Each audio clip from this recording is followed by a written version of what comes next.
Hello spooky people and welcome to In the Maw of Thanatos, where I talk about all types of horror, both old and new, because that's what I do.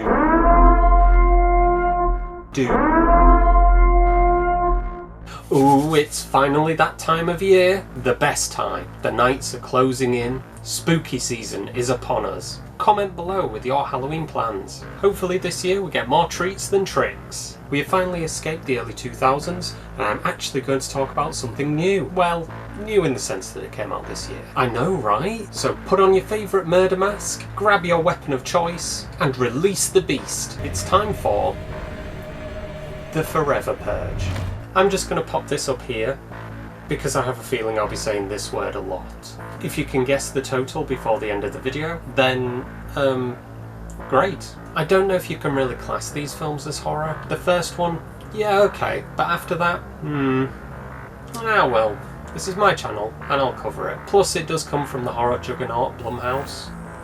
So who am I to argue? You know, I would love to see what one of the old school low budget directors like Stuart Gordon, Brian Usner or John Carpenter could do working under the Blumhouse model. For those of you who somehow don't know about the Purge franchise, here's a quick recap. In 2013, Blumhouse Productions released The Purge upon the world, set in a world where the American government, known as the New Founding Fathers, have made all crime legal for one night of the year. To the public, it's enacted to combat the rampant crime and unemployment that are ravaging the country. But in reality, as shown in the prequel, The First Purge, and as subtlety in the series was abandoned, The Purge is in fact a form of social cleansing. The first film is about a rich family who unintentionally take in the intended prey of a group of purgers. Purge Anarchy, the second film, is about a family trying to escape persecution by indulgence of the purge, while Frank Grillo seeks revenge against a man who killed a member of his family. Frank Grillo returns for Purge election year, where he is now the bodyguard to a government official who is opposed to the Purge Act. By the end of this film, the Purge is cancelled. The First Purge is a prequel that shows the experimental event that led to the Purge Act, to prove that the concept works. Eventually, people who are against the Purge gain power, and in the third film,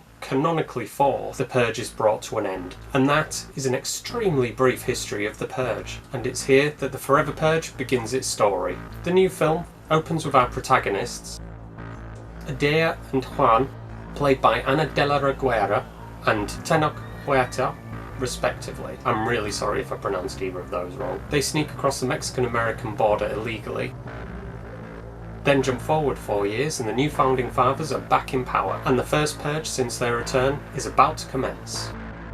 They both have jobs and are building a life together in a small Texan town.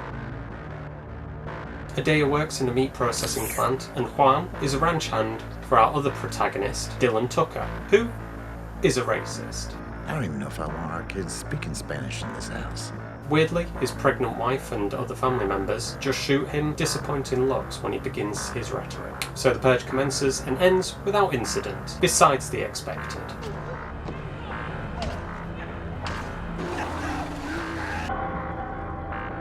While Adea and Juan hide in a community safe house. Everyone goes back to their normal routines, and for the first time we get to see what happens in the aftermath of a purge, which was always something I wondered about given all the carnage on display. Anyway, life is getting back to normality, but oh no! Some people have other ideas, and the Forever Purge begins, which we are given two contrasting viewpoints of. The first is from the perspective of the lower classes taking power from those above them. Yeah, well, switcheroo's happening on every ranch around here. You and all your rich-ass neighbors will find out what it's like to be penniless and powerless. To be like us! And the second, which the film mostly focuses on, is the killing of all non-true Americans. There's two of us and two of them. That right there is what's wrong with this country. What do you want to do about it, Daddy?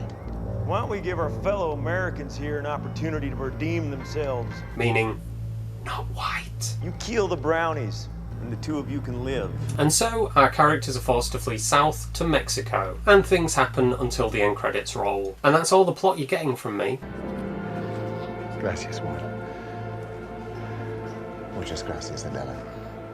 The Forever Purge was released theatrically on the 2nd of July 2021, after being delayed for a year due to a certain global event. The film was made for around $18 million and made approximately $77 million. The story is good, if a little obvious, and not at all subtle in its messaging. The way it's been ever since we robbed this land from the Native Americans.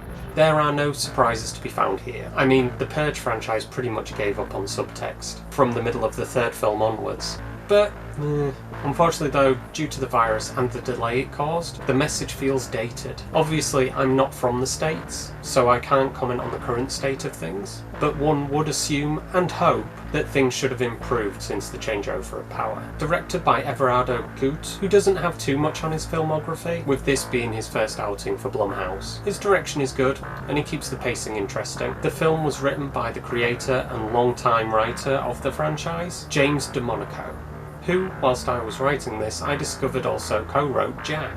Weird, I know. The writing itself is a little or a lot on the nose in places. But you got no right to complain about the very system you're supporting by picking up that gun and sanctioning the goddamn purge. Which, at this point in the series, is to be expected. As mentioned, there are no twists. The story is pretty linear. Escape from A and get to B. Some of the actions by the characters are questionable. For instance, our racist hero pointing a gun at his pregnant wife, to then end up making out with her about 10 seconds later. Or Adair approaching what is obviously a trap the morning after the purge.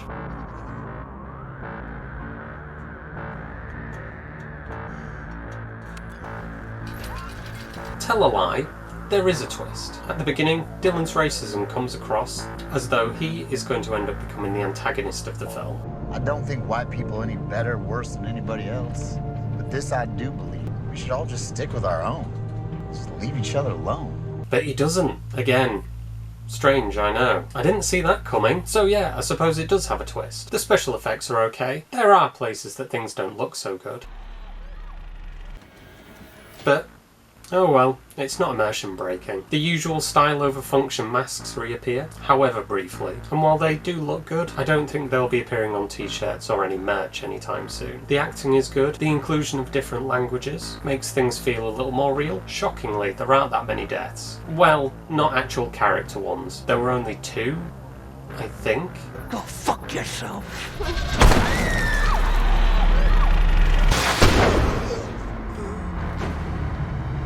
However, there are plenty of bad guy deaths. Go! Darius, go! Now then, would I recommend this movie? Sure, I guess.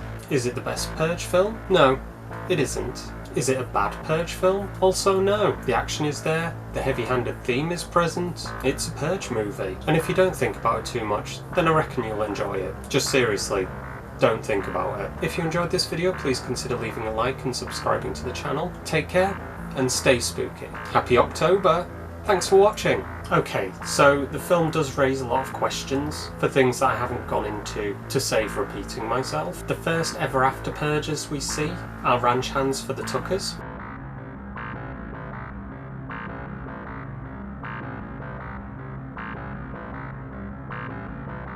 And the leader wants to essentially take their land and wealth. However, after a nice little statement, working class hero speech, that type of purger is never mentioned again, and the purgers are only racially motivated. Condensing that, are people forever purging for multiple reasons, or were the first group manipulated into taking part? If the forever purgers kill all non-true Americans, then do they stop purging? How are the Forever Purgers better equipped and prepared than the military? We have been notified that there has been an attack in El Paso at a U.S. Army military base. The military is retreating out of El Paso after suffering massive losses in their battle against purgers. How did the real random antagonists track down the survivors at the end? How many Forever Purgers are there? Based on the earlier films, not that many people actually take part. Wait, what are you doing? What? Okay, I'm sorry. I'm sorry for thinking. I'm sorry. I'll stop thinking. I'll stop questioning the movie and I'll stop thinking. No!